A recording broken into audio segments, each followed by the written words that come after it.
I have some questions about the potential listing of the Iranian Islamic Revolutionary Guard Corps, if the relevant officials are available.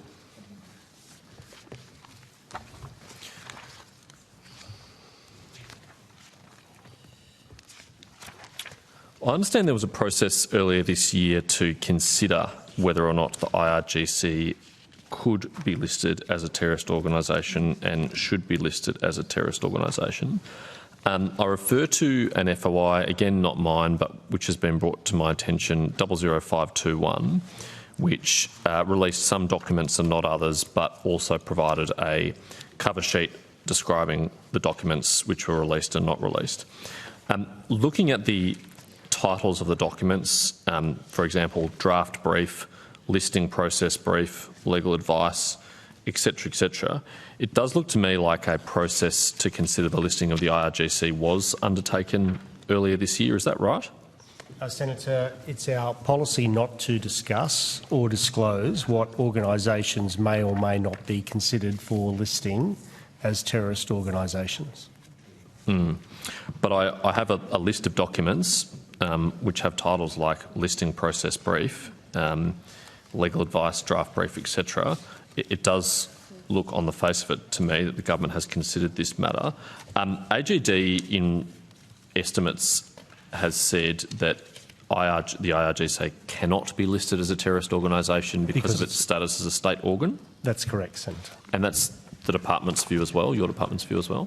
Well, Senator, I think it goes to the legislation under which the listings process operates, and my understanding is that organs of state are not able to be listed as terrorist organisations. To your knowledge, has the government sought or received any advice about any legislative change that would be necessary to capture the IRGC?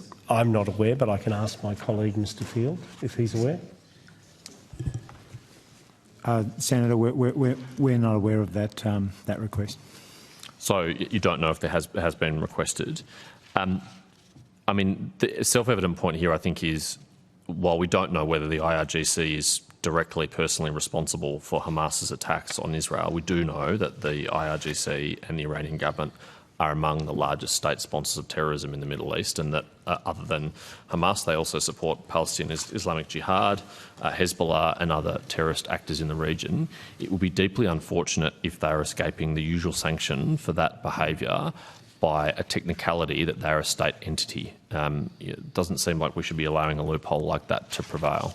Senator, yes, and I would refer you to in terms of sanctions regimes that can be applied to particular states, obviously to the Department of Foreign Affairs and Trade. I meant sanction as in legal consequence, legal not consequences. as in I get sanctions. that, but I understand that, Senator, but that would be a decision for government.